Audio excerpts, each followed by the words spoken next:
Chers élèves de seconde, bonjour. Bienvenue donc pour cette séance. Attention, elle va être un petit peu longue, mais un petit peu plus dense. Ça va parler de droite de plan, de vecteur directeur.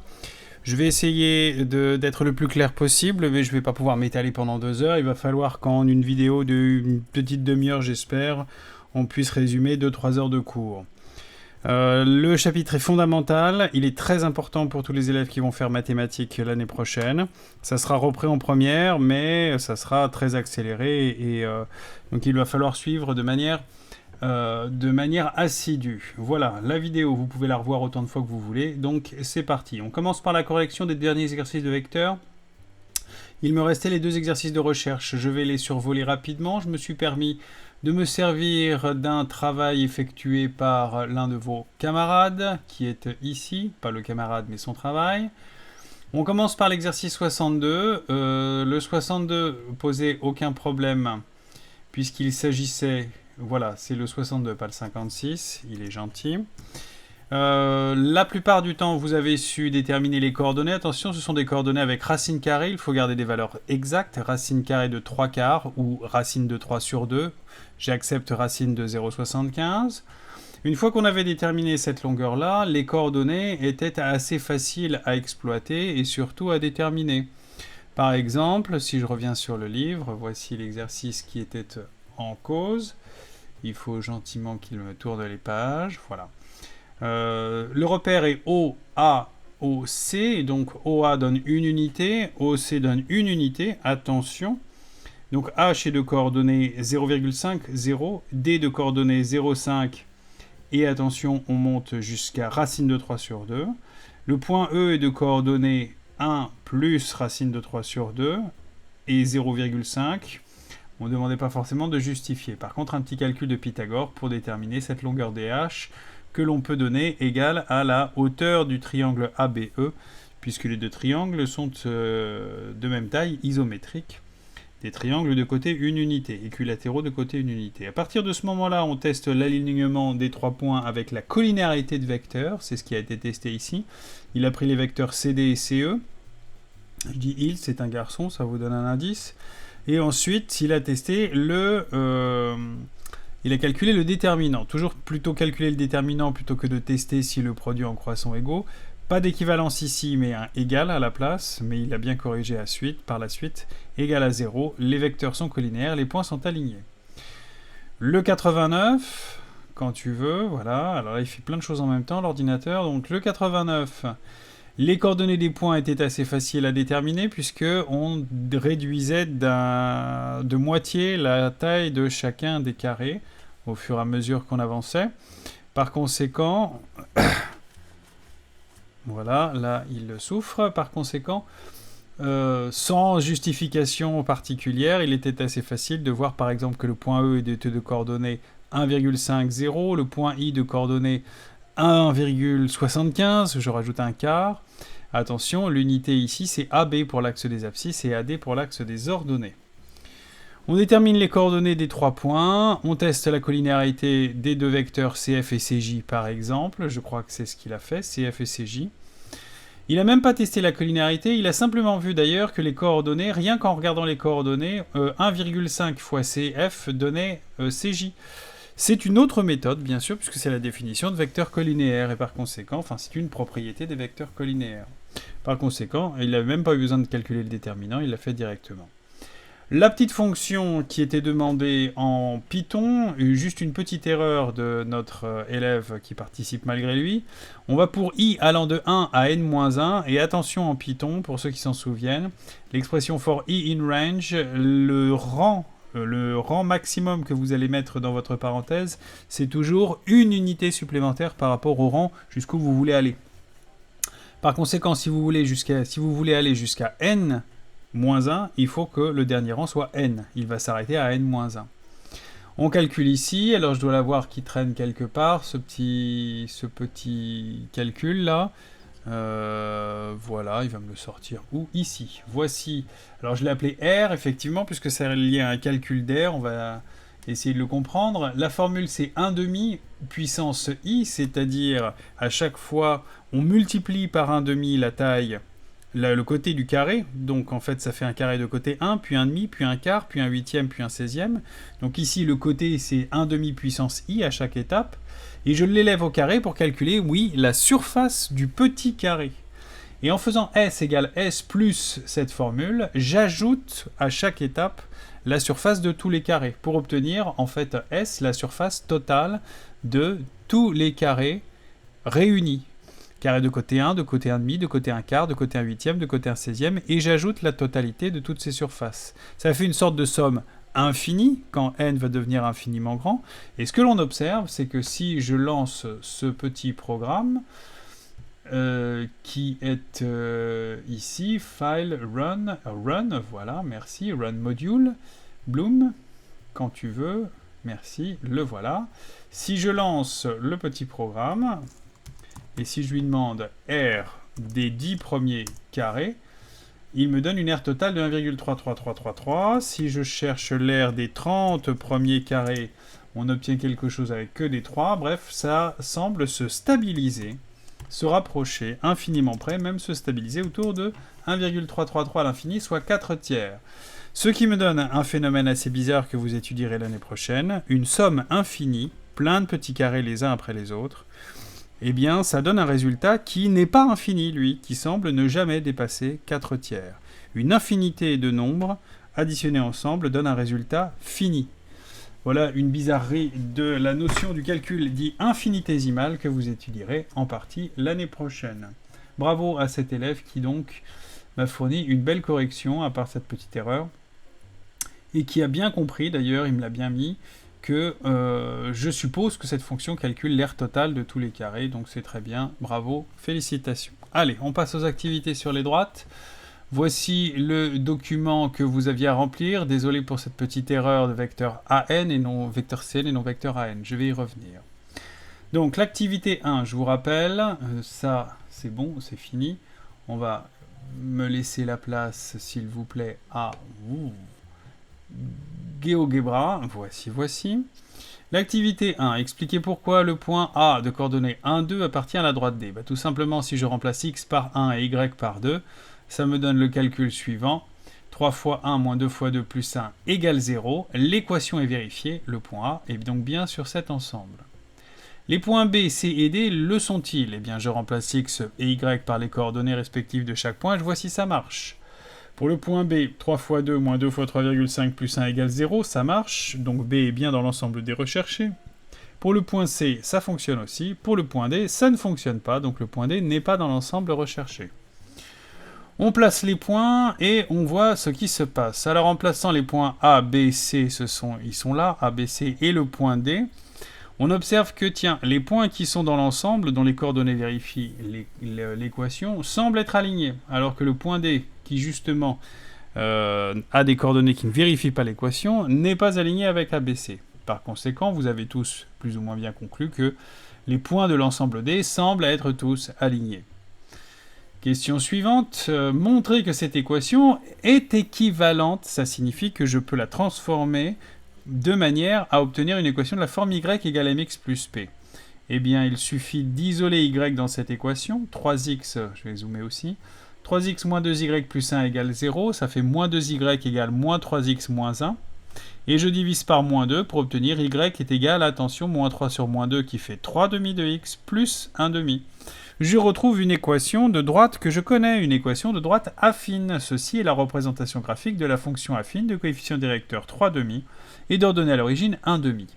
Première information, il semblerait que quand j'ai quelque chose qui est de la forme a fois x plus by plus c égale 0, eh bien tous les points dont les coordonnées vérifient cette équation semblent être les points d'une droite qui représente une fonction affine.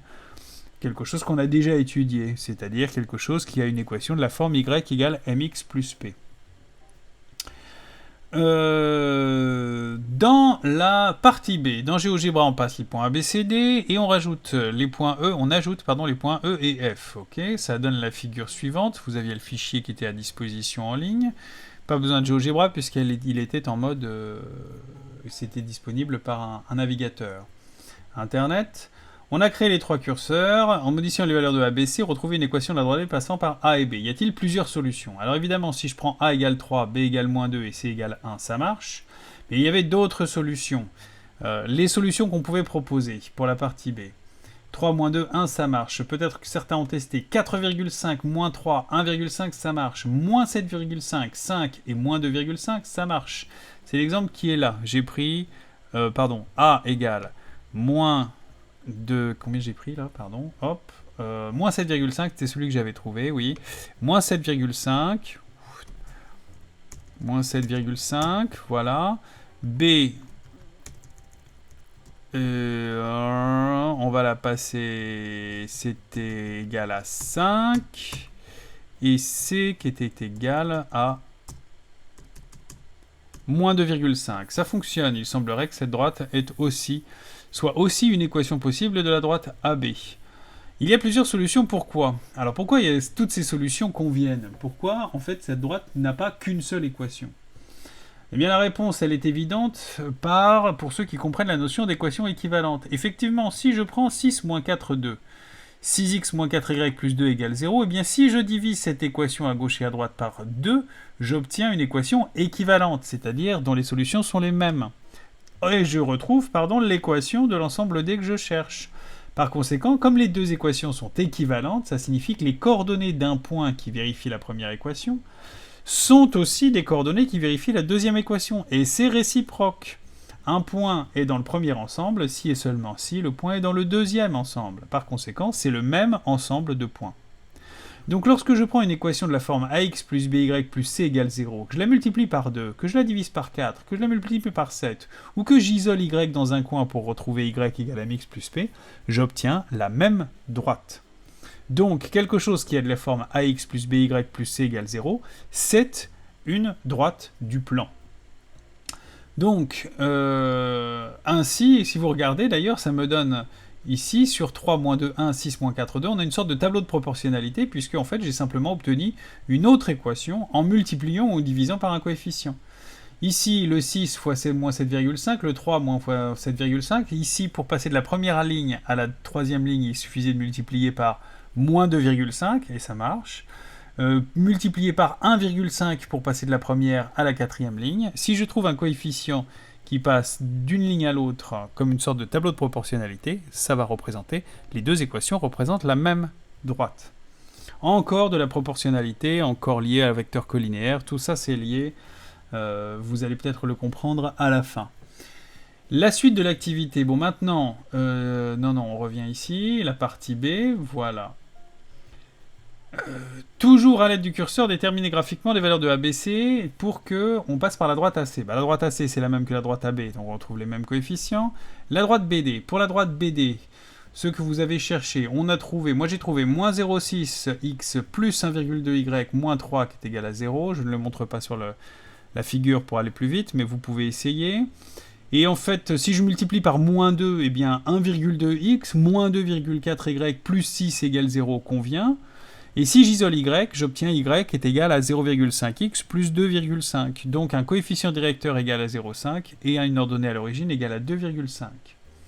Pour que la droite soit parallèle à l'axe des abscisses, eh bien il suffisait de se rendre compte qu'en prenant a égale 0, ça marchait. Si a est égal à 0, quelle que soit la combinaison de b et de c, les valeurs de b et de c, j'obtiens toujours une droite parallèle à l'axe des abscisses. Alors attention, il faut quand même que A soit égal à 0 et B différent de 0. Si vous mettez les deux égaux à 0, on a un petit problème. Ça fait juste C égale 0. Et C égale 0, si C égale 0, ça marche bien. C égale 0, tous les points du plan vont convenir. Par contre, si C n'est pas égal à 0, j'obtiens 4,1 égale 0, ça ne marche pas. Donc si A égale 0 et B égale 0 en même temps, c'est une situation qui n'est pas très intéressante. Par contre, si A égale 0 et B différent de 0, j'obtiens une droite parallèle à l'axe des abscisses. Vous êtes peut-être aussi rendu compte que si B est égal à 0 et que si A est non nul, là vous obtenez une droite parallèle à l'axe des ordonnées. Un cas un petit peu particulier. Alors c'était ce que j'ai mis ici, parallèle à l'axe des ordonnées, toute combinaison avec B égale 0 et A différent de 0. Le problème dans cette situation-là, c'est que si si B est égal à 0, j'ai plus de Y dans mon équation. J'ai quelque chose de la forme AX plus C égale 0. Donc impossible d'isoler Y, je n'ai pas de coefficient directeur. Eh bien oui, je n'ai pas de coefficient directeur tout simplement parce que la droite est parallèle à l'axe des abscisses, ça ne peut pas représenter une fonction affine, car une fonction ne peut pas avoir, ici pour, je vais prendre c égale, voilà, je vais prendre pour cette situation-là, pour x égale 2, j'ai une infinité d'images, ça ne peut pas être une fonction. C'est donc une droite parallèle à l'axe des ordonnées qui ne représente pas une fonction affine. C'est la seule situation où la droite ici, d'équation ax plus by plus c égale 0, ne représente pas une fonction affine. C'est juste une droite qui n'a pas de coefficient directeur, qui n'a pas d'ordonnée à l'origine, puisqu'elle est parallèle à l'axe des ordonnées, elle ne coupe pas l'axe des ordonnées, donc pas d'ordonnée à l'origine, par la définition géométrique qu'on peut en avoir. Donc on a ici la seule situation où la droite représentée n'est pas une fonction affine, ne représente pas une fonction affine. Pour les droites AE, vous avez un exemple, y-2 égale 0 ou y égale 2. Vous retrouvez une droite parallèle à l'axe des abscisses, y égale constante. Et donc, lorsque la droite est parallèle à l'axe des ordonnées, vous avez quelque chose de la forme que vous pouvez mettre de la forme x égale constante. X égale moins 1 par exemple. Ici, c'est la droite d'équation x égale 2. X égale 2 est une équation de cette droite, c'est-à-dire l'ensemble de tous les points du plan qui ont une abscisse égale à 2. Y peut valoir ce que vous voulez. Tous les points ont le seul point commun, tel que x est égal à 2. Voilà pour la première partie de cette première activité. Alors, on essaye maintenant de prendre le problème dans l'autre sens. C'est-à-dire, dans la première activité, on vous donne une équation, on essaie de comprendre quels sont les points qui vérifient cette équation. Conclusion, c'est une droite du plan. Affine, la plupart du temps, sauf si b est égal à 0, c'est une droite parallèle à l'axe des abscisses. Deuxième activité, on prend le problème à l'envers. Cette fois-ci, on prend 2 points et on essaye de savoir si on peut déterminer une équation de la forme ax plus by plus c égale 0. Pour votre culture, sachez qu'une équation qui contient des coordonnées, une équation avec des coordonnées de points, c'est ce qu'on appelle une équation cartésienne. Tout simplement, c'est un hommage à René Descartes, mathématicien, philosophe, qui, lui, a inventé le repère. C'est lui qui a eu l'idée de transformer la géométrie en calcul à l'aide de la notion de repère, c'est-à-dire d'attribuer des nombres à des points dans un plan qui vont les repérer par rapport à une origine. Il a appelé le repère horizontal, la valeur sur les repères horizontales, il a appelé ça x des abscisses. Sur le repère vertical, il a appelé ça y, ordonnée, et ça fait 400 ans que ça dure, on n'a rien changé à ça. C'est lui qui a inventé ça, qui a révolutionné un peu les mathématiques dans ce sens-là. Donc en hommage à René Descartes, on appelle ça une équation cartésienne. Donc, l'activité numéro 2, A de coordonnées 1, moins 2, et B de coordonnées moins 3, 5. Et on cherche à déterminer par le calcul. Alors on va se faire un petit supplémentaire. On va virer le point C, on va enlever toutes ces jolies choses. Voilà. A, on va le prendre de coordonnées 1, moins 2. Alors, 1, moins 2, t'es là, le point A, merci. Et le point B de coordonnées moins 3, 5. B de coordonnées moins 3, 5. Voici le point B. Il est moche avec son gros point, on va lui donner une petite croix et on va le remettre en noir. Question, comment déterminer une équation cartésienne de cette droite-là? Alors pour les professionnels qui s'en souviennent, normalement vous savez déjà faire. Déterminer un coefficient directeur en prenant la différence des ordonnées sur la différence des abscisses et rechercher ensuite l'ordonnée à l'origine. Ici, on peut trouver une autre manière de trouver une équation cartésienne. Pas forcément de la forme y égale mx plus p, mais de la forme ax plus by plus c égale 0. De toute façon, on peut transformer l'une pour obtenir l'autre. Comment? Eh bien, tout simplement en traçant la droite et avec une technique rédactionnelle qui n'est pas facile à comprendre, mais qui va être très utile si vous arrivez à comprendre ce que l'on fait. Pour déterminer une équation d'un objet géométrique, ici une droite, on va prendre un point M, et on va dire que ce point M est de coordonnées, alors passé, mais M, merci. On va prendre un point M, et ce point M, on lui donne des coordonnées x, y quelconques. La seule contrainte que ce point M va avoir, c'est qu'il est sur la droite AB. Mais on ne connaît pas ses coordonnées. Et on cherche justement à établir un lien entre x et y de ce point M, tel que le point est sur la droite AB. Voilà, une condition nécessaire et suffisante pour que le point M soit sur la droite AB. Alors, comment traduire un problème géométrique, un point sur une droite, en un problème numérique, équation de la forme ax plus by plus c égale 0? Eh bien, grâce aux coordonnées et grâce au vecteur. Le vecteur AB, donc si je suis ce qui m'est demandé, les coordonnées exactes du vecteur AB, bah, pas de problème, moins 4, 7, ça correspond bien ça, moins 4 à 7 à la figure, oui. Et les coordonnées du vecteur AM, bah, elles dépendent de x, y, les coordonnées du point M que je ne connais pas, et dont je cherche à établir, sur lequel je cherche à établir une condition pour que le point M soit sur la droite. Alors AM est de coordonnées x moins 1, y plus 2, c'est tout ce que je peux faire. On a déjà fait ça, hein, déterminer, chercher des valeurs de x, y qui vérifient certaines conditions. Donc on travaille avec des inconnus. À quelles conditions le point M est sur la droite? Eh bien, à condition que les points A, B, M soient alignés. Mais qu'est-ce qu'on vient de faire sur les derniers chapitres? Eh bien, on vient de voir que 3 points alignés, ça se traduit par 2 vecteurs collinéaires. C'est-à-dire que le point M est sur la droite si et seulement si les vecteurs AB et les vecteurs AM sont collinéaires. Mais comment traduire la collinéarité? Eh bien, grâce aux déterminants. C'est là la magie des repères, la magie des coordonnées, c'est qu'on traduit un problème géométrique, l'appartenance d'un point à une droite, 3 points alignés, en un problème numérique à l'aide d'un petit calcul, le déterminant.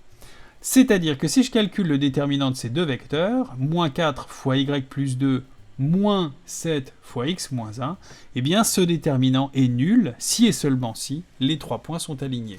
Le point M est sur la droite si et seulement si le déterminant est nul. Or, quand je prends ce déterminant et que je le développe pour le rendre un petit peu plus présentable, je vais obtenir moins 7x, moins 4y, et les termes qui ne dépendent pas de x ni de y, les termes constants, je vais avoir moins 8 dans la première parenthèse, plus 7 dans la deuxième parenthèse, moins 8 plus 7 fait moins 1, et j'obtiens ici la fameuse une équation cartésienne de la forme ax plus by plus c, plam, en rouge. Voici une équation possible de la droite. Le point M est sur la droite si et seulement si moins 7x moins 4y moins 1 est égal à 0. Ce n'est pas la seule équation possible, vous avez commencé à le comprendre, il suffit de prendre cette équation, de la multiplier ou de la diviser par n'importe quel nombre réel non nul. En multipliant par 2, j'obtiens moins 14x moins 8y moins 2 égale 0, etc., etc. Regardons la suite de l'activité. Question 3. Alors pour la question 3, pour la question 3, eh bien, placez le point C de coordonnées 3, 3, et on cherche à construire, alors, voilà, là ce que vous allez devoir savoir faire, on entre dans le savoir-faire, savoir reproduire, les exercices que vous devez savoir faire et que je vais vous demander de me faire pour la prochaine fois d'ailleurs. Je place un point C de coordonnées 3, 3, c'est parti. Le point C de coordonnées 3, 3, le voilou. Je ne vais pas trop perdre de temps à lui changer sa couleur, allez si quand même, voilà. Et je veux déterminer, on va enlever ça, voilà merci. Je veux déterminer une droite parallèle à la droite AB, passant par C.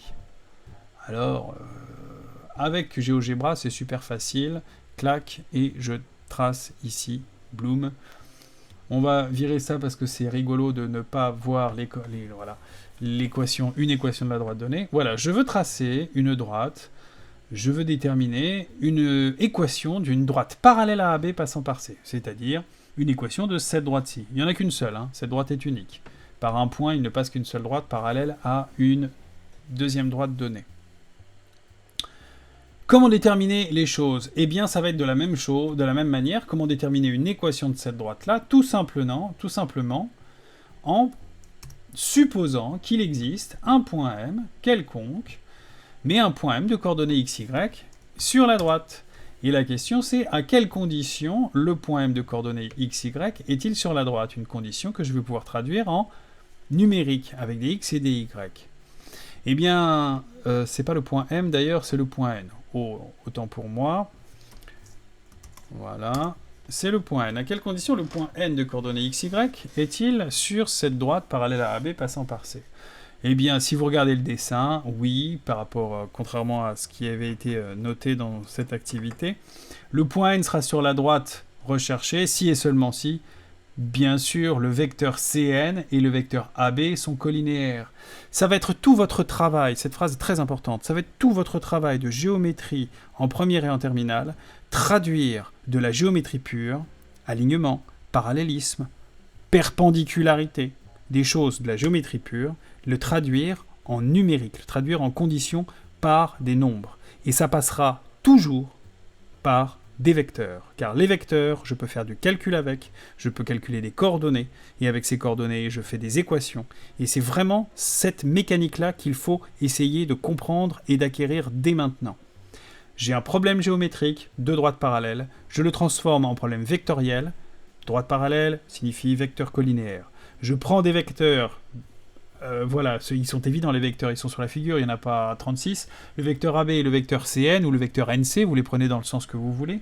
Et ces vecteurs, les droites seront parallèles si et seulement si ces vecteurs sont collinéaires. Et comment je peux traduire la collinéarité des vecteurs? Grâce au déterminant. Et voilà, j'ai transformé une droite, un problème géométrique, parallèle, en un problème numérique, calculatoire, un déterminant nul.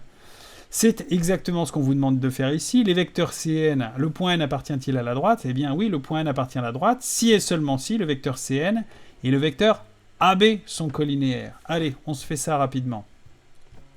Donc, le vecteur, on y va, vecteur, là il chauffe, alors voilà, merci, tac.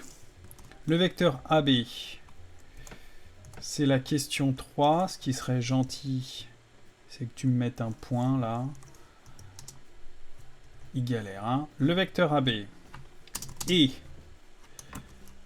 le vecteur, oh là là là là là là, Cn, voilà, sont collinéaires. Mais alors maintenant, ça va être équivalent à... Alors, l'équivalence, il faut que je tape une petite formule magique pour qu'il me donne l'équivalence. Non, voilà, encore, voilà, merci. Équivalent à, je regarde ce qui se passe, moins 4 fois, eh bien, les coordonnées de Cn. Alors, les coordonnées de C, c'est 3, et donc les coordonnées de Cn, c'est x moins 3, y moins 3. Je vais donc avoir à remplir ce que vous avez probablement rempli, moins 4 fois x moins 3, moins, attention, donc, c'est moins 4 fois y moins 3, pardon, je fais le vecteur croisé, moins 4 fois y moins 3, moins 7 facteur de x moins 3, et ça doit être égal à 0. Et ce qui fait que, si ensuite je développe ceci, je vais obtenir encore moins 7x, moins 4y, moins 4 fois moins 3 fait plus 12, moins 7 fois moins 3 fait plus 21, et donc plus 12 plus 21, ça me fait plus 33 si je ne me trompe pas. Voici une équation cartésienne de la droite parallèle à AB, passant par C, en utilisant le déterminant et la collinéarité de vecteurs. C'est ce que l'on vous demandait ici, et vous obtenez ainsi les trois coefficients A, B, C. Est-ce la seule équation possible de la droite? Ça commence à bien faire, cette question, on a compris. Non, ce n'est pas la seule équation, il suffit de multiplier ou diviser par n'importe quel nombre réel. Merci. Tiens, construire sur la même figure un vecteur U de coordonnées 3, 1. Bon, bah j'y vais, je prends un vecteur U de coordonnées 3, 1. Je peux même d'ailleurs l'écrire, lui. U égale 3, 1. Ce qui est intelligent, avec, c'est dès que je mets... Voilà. Mon vecteur U est ici. Il me l'a tracé à l'origine. Bon. Construire la droite delta passant par C de même direction que le vecteur U. Oh, bah écoute, oui, pas de problème. Ça passe par C et c'est de même direction que U. Voilà. La voici. Ça, c'est la droite delta. Très bien. Je peux lui donner un petit nom? Ok, je peux lui donner un petit nom. Alors, on va lui donner un petit nom. Pour essayer de ne pas trop perdre de temps. Voilà, ok, merci. Je l'appelle delta. Oh, il me fait un joli delta, c'est beau. Voilà. Merci. Cette droite-là, eh bien, encore une fois, déterminer une équation cartésienne de cette droite. Bon, alors on peut le faire graphiquement, c'est vrai que c'est pas très difficile de lire le coefficient directeur et l'ordonnée à l'origine, mais on peut aussi s'entraîner à le faire par le calcul vectoriel. Il faut vraiment s'entraîner, comprendre l'utilité de s'entraîner à ces calculs vectoriels. On est dans des situations simples, parfois c'est plus rapide de passer par d'autres méthodes, mais je vous demande de jouer ce jeu-là, parce que ensuite les situations vont se complexifier, et si vous n'avez pas le réflexe d'utiliser un peu toujours les mêmes outils, vous risquez de perdre énormément de temps à rechercher toujours les méthodes si vous ne les avez pas acquises. Alors, on prend un point P quelconque du plan et on demande à quelles conditions le point P est-il sur la droite. Eh bien, on y va, je prends un point P. Le point P, le voici. Et à quelles conditions sur les coordonnées de P? Eh bien, ce point est sur cette droite de même direction que le vecteur U et passant par C.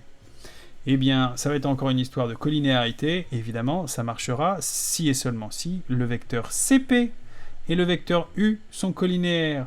Ici, le vecteur U, je vais lui donner son petit nom pour la figure. Le vecteur U, alors ça s'appelle vec U. Voilà, merci, Bloom. Le vecteur U et le point C, la direction de la droite CP. Y a-t-il une condition nécessaire et suffisante pour que le point P soit sur cette droite? Eh bien oui, si le point P est sur cette droite, si et seulement si le vecteur CP et le vecteur U sont collinéaires. Alors comment ça va se traduire? On fait par le calcul. On n'a qu'à le faire par le calcul. Tiens, je vais essayer de faire la rédaction exactement comme on me le demande. Ici, on est à la question 4. Je vais faire la question 4 en une seule fois. Alors, je prends un point P. Donc, la rédaction commence un peu toujours de la même manière. Soit P, je te demande juste P, de coordonnées x, y. J'espère qu'il va quand même s'accélérer un peu au fur et à mesure. Voilà. Soit P de coordonnées x, y. Le point P est sur la droite. Non, t'es gentil. Voilà, merci. Est sur la droite que l'on recherche, si et seulement si, eh bien, le vecteur CP, tac, tac, ça va, il suit, le vecteur CP, et le vecteur, boum, tac, U, je vais plus vite que lui, là, c'est terrible, ça. Ah oui, en fait, il faut que je fasse U et vec.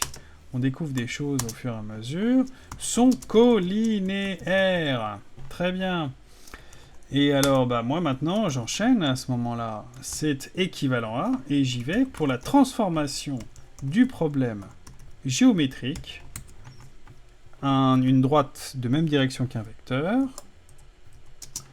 en un problème numérique. Alors, les coordonnées de CP, c'est x-3, y-3, et les coordonnées de U sont dans l'énoncé x-3, 3, 1. Donc ça fait 3 fois y-3, moins 1 fois x-3. C'est parti. 3 fois y-3, moins 1 fois x-3. Et ça doit être égal à 0. Avec une petite parenthèse oubliée. Voilà. Bon, puisque je suis lancé, je vais mettre cette équation sous une forme un peu plus connue. Moins 1 fois x fait moins x. La fameuse forme ax plus by plus c égale 0, plus 3y, et ensuite les termes constants, le premier fait 3 fois moins 3 fait moins 9, moins 1 fois moins 3 fait plus 3, moins 9 plus 3, ça fait moins 6. Et voici une équation de la forme ax plus by plus c égale 0. Voici une équation de la droite CP. Si j'isole y, je retrouve le coefficient directeur, on va obtenir un tiers, et si j'isole si je mets ça sous la forme y égale à mx plus p, vous allez obtenir y est égal à 1 tiers de x plus 2. Et si vous regardez, ça correspond bien. Coefficient directeur 1 tiers, quand je monte de 1, je monte d'un tiers, et ordonnée à l'origine, 2. Bon, ça va très vite, je suis désolé. Mais là, il est fondamental que vous compreniez bien cette rédaction-là. Je pars, quand je veux établir une équation cartésienne d'une droite, je pars d'un point de coordonnées x, y qui est sur la droite, si et seulement si j'ai les vecteurs collinéaires. Choisissez bien les vecteurs. Vous traduisez la collinéarité de vecteurs par un déterminant nul. Et il vous reste à la fin quelque chose fois x plus quelque chose fois y plus quelque chose égale 0. Et c'est ça qu'on va appeler une équation cartésienne de droite de la forme ax plus by plus c égale 0. Bien. Allez, dernière partie de cette petite réjouissance. Vous observez ici que la droite qui passe par C et qui a même direction que U, elle est définie de manière unique à l'aide de deux objets, un point et un vecteur. Auparavant, pour définir une droite de manière unique, on avait besoin de deux points, le point B et le point A. Ici, si je prends un point et un vecteur, eh bien, il n'existe qu'une seule droite qui passera par ce point et qui aura la même direction que ce vecteur. Ainsi, un vecteur et un point définissent de manière unique une droite, de la même manière que deux points définissent aussi de manière unique une droite. Deux points distincts, bien sûr. Et là, je parle aussi d'un vecteur non nul, c'est évident.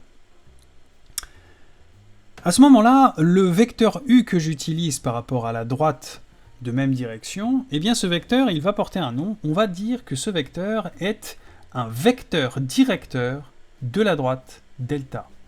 U est un vecteur directeur de la droite delta. Alors les questions qui se posent, je crois que, voilà, on va essayer de réfléchir ensemble. Le vecteur U est directeur de la droite delta. On réfléchit ensemble au petit vrai-faux qui se pose à nous. Il n'existe qu'un seul vecteur directeur d'une droite donnée. Alors, question, est-ce que le vecteur U est le seul vecteur directeur de la droite delta? Est-ce qu'il existe d'autres vecteurs directeurs? Réflexion. Réponse. Oui, il existe d'autres vecteurs directeurs de la droite donnée, bien sûr. Il suffit de prendre n'importe quel autre vecteur collinéaire au vecteur U. Si je trace un autre vecteur, par exemple le vecteur moins 2u, hop, touc, paf. Ce vecteur moins 2u, sens opposé, même direction, 2 fois plus long. Ce vecteur moins 2u, il est aussi un vecteur directeur de la droite delta. Qu'est-ce que ça veut dire? Ça veut dire que si j'avais voulu tracer la droite de même direction que ce vecteur DE, vecteur moins 2u, passant par C, eh bien c'est la même droite. C'est-à-dire que si je prends un autre vecteur directeur, c'est-à-dire un autre vecteur collinéaire à U, eh bien la droite delta ne change pas. La droite delta est toujours définie de manière unique. Ainsi, une droite delta possède, intéressant, excusez-moi, une droite delta possède plusieurs vecteurs directeurs possibles. Et même tous les vecteurs collinéaires à U sont des vecteurs directeurs de delta. Tout vecteur collinéaire à U sont des vecteurs directeurs de delta. Qu'est-ce qu'un vecteur directeur d'une droite? Eh bien, c'est tout simplement un vecteur qui a même direction que la droite donnée, ou dont la direction est parallèle à une droite donnée. C'est très facile, un vecteur directeur. Un vecteur est directeur d'une droite si et seulement si il a la même direction ou si la direction du vecteur est parallèle à la droite. Donc ainsi, des vecteurs de même direction de delta, des vecteurs directeurs de delta, il y en a une infinité. N'importe quel vecteur collinéaire à U est un vecteur directeur de delta. Donc il n'existe qu'un seul vecteur directeur d'une droite donnée, c'est faux. Absolument faux. Il existe une infinité, il faudrait que je puisse le... Je peux faire du... Ah ouais, tiens, je peux faire là. Alors on va faire en jaune ou en vert. Vous préférez du vert? On préfère du vert. Alors c'est faux. Voilà. Il existe une infinité de vecteurs directeurs d'une droite donnée. Bah évidemment, c'est vrai. Merci d'avoir suivi. Deux droites de même vecteur directeur sont parallèles. Ah, alors imaginons une autre droite qui a la même direction que U. Par exemple, je vais prendre une droite qui passe par A de direction U. Ah bah évidemment qu'elles sont parallèles puisque c'est la même définition d'un vecteur directeur. Un vecteur directeur est un vecteur dont la direction est parallèle. Et après, c'est la propriété de sixième qui nous dit que lorsque deux droites sont parallèles, toute parallèle à l'une est parallèle à l'autre. Ainsi, les droites, si deux droites ont même vecteur directeur, elles sont forcément parallèles. C'est vrai. Deux vecteurs directeurs d'une même droite sont collinéaires. Bien sûr que c'est vrai. Regardez, les deux vecteurs ici directeurs, et s'ils ont même direction, c'est lié à la notion de direction, à la notion de parallélisme. S'ils sont directeurs d'une même droite, ils ont deux directions parallèles à la même droite. Ils sont donc deux directions parallèles. Ils sont donc collinéaires. C'est la définition de vecteur collinéaire. C'est donc vrai. Deux vecteurs directeurs d'une même droite sont forcément, bien sûr, deux vecteurs directeurs d'une même droite sont forcément égaux. Eh bien non, c'est faux. Il suffit qu'ils soient collinéaires. Ils ont juste besoin d'être collinéaires. Collinéaire suffit. Deux vecteurs sont directeurs d'une même droite si et seulement si ils sont collinéaires. Si U est vecteur directeur d'une droite D, alors tout vecteur collinéaire à U est directeur de D. C'est vrai, évidemment. Là, il en veut plus. Je sais pas pourquoi. Il en veut plus. Il veut plus de mon surlignage vert. C'est vrai. Ah bah non. Bon. Il en voit pas. Bon bah c'est vrai. Voilà. Là je fais l'entour en vrai. Les mystères de l'informatique. Ah bah tiens, voilà un petit exercice et on finira là-dessus. Un petit exercice d'entraînement. Déterminer une équation de la droite de vecteur directeur U passant par A de coordonnées 5, moins 2. Alors, on va se faire un dessin pour bien comprendre de quoi il s'agit. Bonjour, je suis un nouveau fichier GeoGebra et je vous attends pour le point A de coordonnées 5, moins 2. Boum, 5, moins 2, blum. Et le vecteur U de coordonnées 3, moins 2. Je vais le rentrer de cette manière-là. 3, moins 2. Oula, pourquoi on s'emballe pas. Voilà. Je veux la droite. Alors, la droite est définie de manière unique. Il n'existe qu'une seule droite de direction U passant par A. On voit bien cette droite-là. Le vecteur directeur est lisible éventuellement. L'ordonnée à l'origine ne l'est pas. Donc, on va faire ça par le calcul. C'est parti. C'est l'activité 4, exercice. Tac, tiens, si on va peut-être faire ça, un truc dans le genre. Merci. Exercice de la feuille. Je le fais à votre place, mais vous inquiétez pas, vous aurez aussi des choses à faire. Exercice de la feuille, c'est parti, on fera les propriétés après. Donc, eh bien c'est toujours la même chose. Comment déterminer une équation de cette droite-là? En prenant un point M et en disant de coordonnées x, y, et en disant que ce point M est sur la droite si et seulement si. C'est toujours la même chose. Donc on y va, soit M de coordonnées x, y, je vais taper plus vite que lui le temps qu'il se mette en forme. Voilà, et j'y vais. Le point M appartient, tiens, hop, à la droite D. Je ne l'ai pas appelé D, il n'y a pas de nom. Non, je vais l'appeler D. Voilà. Et on y va. Si et seulement si. Oh bah non. Coquin. Hein. Oh, il est coquin. Il ne me met pas en mode mathématique. Voilà. Si et seulement si. Voilà. Et alors, eh bien, ça veut se traduire, encore une fois, par collinéarité. Ici, c'est le vecteur AM, par exemple, qui sera collinaire au vecteur U, pour que ça marche. Si et seulement si. Vecteur AM. Alors, vecteur... Voilà, AM. Et... Oh là là là là là là. Vecteur U. Toc. Plaf, poum, tic. Tegadagada. Ne quittez pas. Voilà, merci. Vecteur U sont collinéaires. Très bien. Eh bien, si et seulement si. Alors maintenant, il me faut les coordonnées de ces vecteurs. Allez, on va le faire un petit peu bien quand même. Hein. On va rappeler que le vecteur U, si il est gentil, voilà, le vecteur U de coordonnées, parce que je ne l'ai pas fait depuis le début, parce que je voulais ne pas trop traîner, 3 moins 2. Mais là, je vais quand même le faire une fois bien, parce que je vais vous demander de le refaire. Donc voilà, le vecteur U, coordonnées 3 moins 2, et, pom pom pom, voilà, le vecteur AM, merci. Le vecteur AM, quelles sont ses coordonnées? Eh bien, ses coordonnées, ça va être, pareil, je vais les mettre verticalement, parce que c'est plus facile pour faire le déterminant. C'est x moins, non. Voilà, je me mets là-haut d'abord. X moins l'abscisse du point A, 5. Et Y moins moins 2, donc plus 2. Voilà, ferme ta parenthèse. Alors évidemment, en termes de rédaction, si vous comprenez, ça doit apparaître plutôt... Ne quittez pas, merci. Oh là là. Désolé pour cette lenteur, mais remarquez, ça vous laisse le temps de réfléchir. Bon, par contre, vous avez peut-être envie de faire autre chose. Voilà, merci. Et puis toi, on va te remettre au début. Non, il veut pas. Si, voilà. Le vecteur U de coordonnées 3 moins 2, le vecteur AM de coordonnées x moins 5, y plus 2. À quelles conditions le point M est sur la droite D? Si et seulement si AM et U sont collinéaires. Si et seulement si. Allez, c'est parti pour le déterminant. On le fait dans le sens 3 fois y plus 2, moins 2. Alors, moins 2. Tiens, allez hop, j'écris tout. Comme ça, vous voyez vraiment x moins 5 égale 0. Paf. Voilà. On va à la ligne.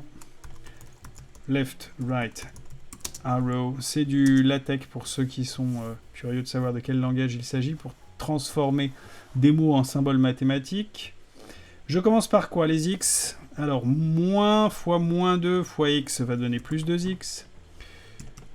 Plus 3y, et les termes constants, 3 fois 2 fait 6. Moins fois moins 2 fois moins 5, moins fois moins fait moins, donc 2 fois 5 fait 10, donc j'ai moins 10, et 3 fois 2 plus 6, ça fait moins 4, égale 0. Et voilà, j'ai une équation de la droite passant par A et de vecteur directeur U. Bon. Il y a ensuite toutes les histoires de démonstration de cours.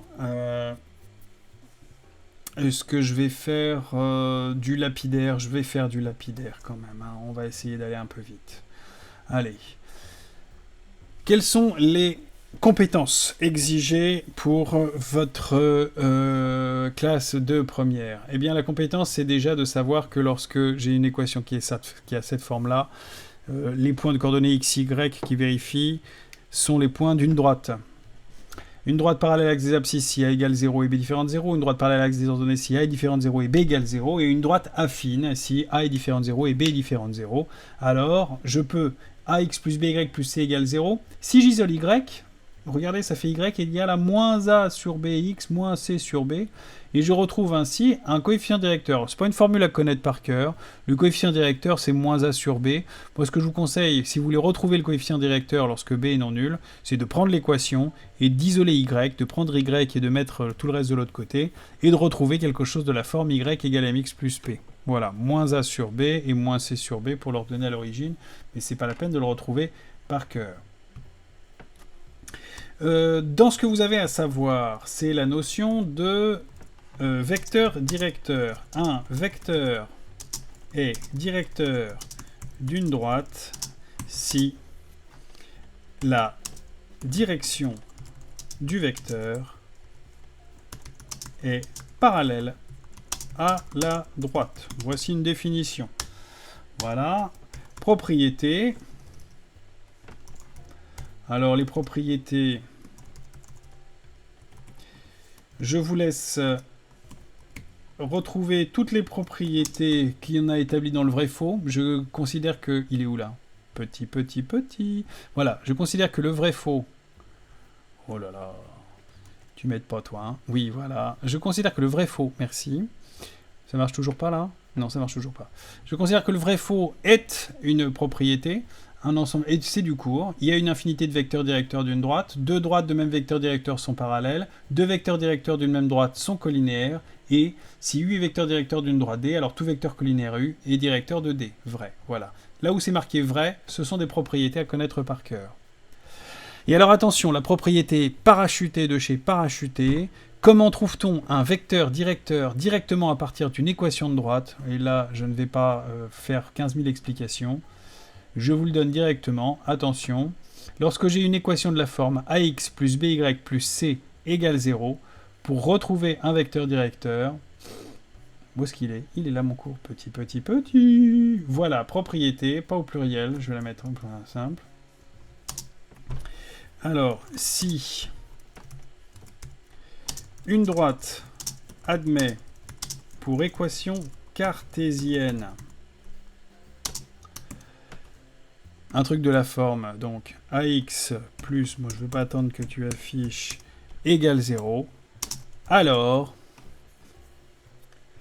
le vecteur, et alors c'est là où c'est magique, comment déterminer un vecteur directeur direct sans se prendre la tête? Non. Voilà. Toc, poum. Le vecteur, et alors, un truc. Donc magique, j'arrête pas de faire la bande-annonce. C'est magique, c'est formidable. Dans quelques instants, la formule. Oui. Eh bien, si vous prenez le vecteur de coordonnées moins B, A, en prenant bien... T'es gentil. Voilà. En prenant bien le A, facteur de X, et le B, facteur de Y, le vecteur A, eh bien, moins BA vous donne est un vecteur directeur de la droite. Je lui ai pas donné de nom. Alors, ça, c'est une propriété parachutée. Pour la démontrer, c'est la démonstration de cours qui est ici. On vous montre plusieurs possibilités. La première, là, c'est la deuxième question qui vous démontre ceci. Et la première question démontre une autre propriété que nous allons noter ici. Et vous allez vous débrouiller avec ça. Je sais, on est dans le mode accélération. Mais si je ne fais pas ça, on continue à parler de droite jusqu'au 15 juillet.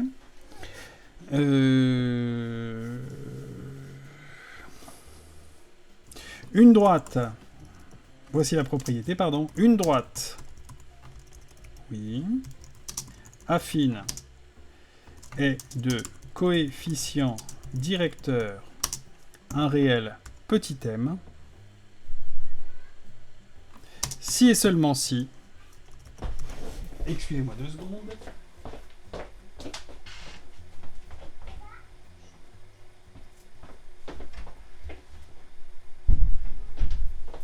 Si et seulement si, excusez-moi, interruption involontaire.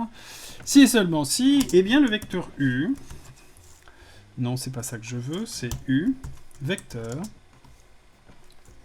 de coordonnées, alors, eh bien, oui, si vous vous souvenez, le vecteur u de coordonnées 1, m, voilà, est directeur de cette droite. Je vous balance tout pêle-mêle, hein. Je suis désolé là, mais en gros, il va falloir vous habituer, c'est à peu près le rythme auquel vous allez être soumis en première. Ça veut dire que, effectivement, ici, vous savez que le coefficient, si vous vous souvenez, quand, je vais faire un petit zoom, quand j'augmente les x de une unité, le coefficient directeur, c'est la variation des y, 1m. Eh bien, puisque 1m me donne cette variation des y, ça signifie que le vecteur de coordonnées 1m est un vecteur directeur, puisqu'il a la même direction que cette droite-là. Bon, la dernière partie est un petit peu compliquée. Je vous laisse prendre le temps de vérifier tout ça. Les professionnels pourront me faire la démonstration de cours 1 et 2. J'aimerais bien que la plupart d'entre vous puissiez le faire, puisque vous êtes nombreux à demander les mathématiques l'année prochaine et que vous êtes nombreux à savoir le faire. Certains qui ont des bonnes capacités de réflexion ne donnent pas le maximum dans leurs exercices, c'est un petit peu dommage. Donc, voici ce que je vais vous demander de faire maintenant. Attention, c'est violent, mais ça fait partie, c'est pour votre bien, comme dirait le docteur. Voici ce que je vais vous mettre devant les yeux. Ne hurlez pas tout de suite. Vous allez avoir du temps. Voici une feuille sur laquelle je vais vous demander de travailler. Il y a plein d'exercices pour vous entraîner. Énormément d'exercices pour vous entraîner.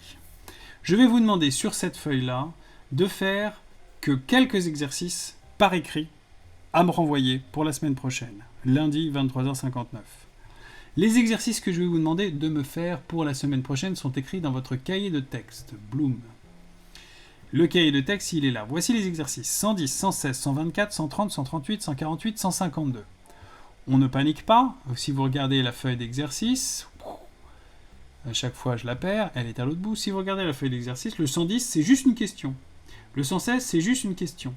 En fait, chaque groupe d'exercices est une compétence à savoir faire pour l'année prochaine. Ce que je vous demande de me faire, si vous voyez bien, c'est tout simplement le premier exercice de chaque groupe. Le 124, pas le 134, le 138, le 142, le 148, le 152. Pour voir si vous avez compris comment faire tout ce que je viens de vous montrer. C'est vrai à une vitesse grand V, mais je ne peux pas faire une vidéo de 2 heures. Donc vous me rendez ça, seulement ces exercices-là, auxquels j'ajoute, on va redéfiler la totalité, voilà, auxquels j'ajoute, plus, t'es où là ? Là, merci. Les démonstrations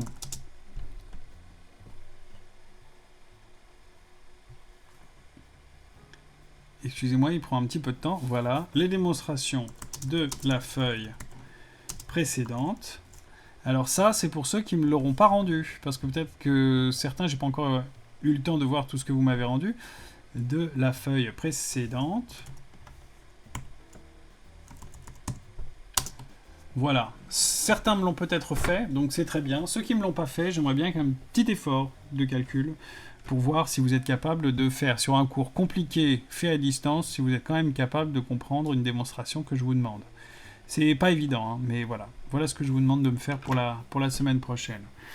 Vous aurez plein d'autres exercices sur lesquels vous pourrez vous entraîner sur les droites. Je vous conseille, s'il y a un chapitre sur lequel vous devez entraîner, vous vous entraînez sur tous les chapitres qu'on a fait en ligne. S'il y a un chapitre sur lequel vous devez travailler, c'est celui-ci. C'est vraiment toute la base de la géométrie qui va vous arriver dessus par la suite. Donc il y aura ces exercices-là, il y aura d'autres exercices. Et la semaine prochaine, je vous balance tous les corrigés de tous ces exercices afin que vous puissiez voir si ça se passe bien ou pas. Il nous reste 2 séances. Déjà demain, conseil de classe. Si vous avez des informations à me demander, envoyez-les-moi avant... non, pas le conseil de classe parce que je mettrai cette vidéo en ligne ce soir, donc ça va être un peu compliqué pour vous. J'entrerai en communication, j'appellerai toutes les familles pour lesquelles il pourrait y avoir des difficultés concernant les spécialités ou les difficultés concernant le passage. Il va nous rester 2 séances encore à faire après le conseil de classe. Je vous demande de vous concentrer. 2 séances importantes sur les probabilités. Ça sera pas très compliqué, c'est juste du vocabulaire et s'entraîner un peu avec des formules. Mais on va faire quelque chose de complètement différent. Encore un gros effort sur ce chapitre sur les droites, s'il vous plaît. Ça a été un peu long, prenez le temps de revoir les vidéos, mais restez bien investis, restez bien concentrés. Même si les professeurs vous disent l'année prochaine qu'on va peut-être refaire certains chapitres, tous les élèves de seconde n'auront pas forcément abordé les mêmes chapitres en confinement, donc on ne va pas reprendre tout le programme. Donc tous les outils et tous les atouts que vous pourrez avoir récupérés par rapport à cette difficulté de confinement, il faut absolument les acquérir. Donc ne décrochez que au 4 juillet, officiellement. S'il vous plaît, restez bien investis et exercez-vous au maximum pour l'année prochaine. Bon courage à tous et à toutes et rendez-vous après le conseil de classe au téléphone s'il y a un problème, sinon rendez-vous mardi prochain pour la suite du programme.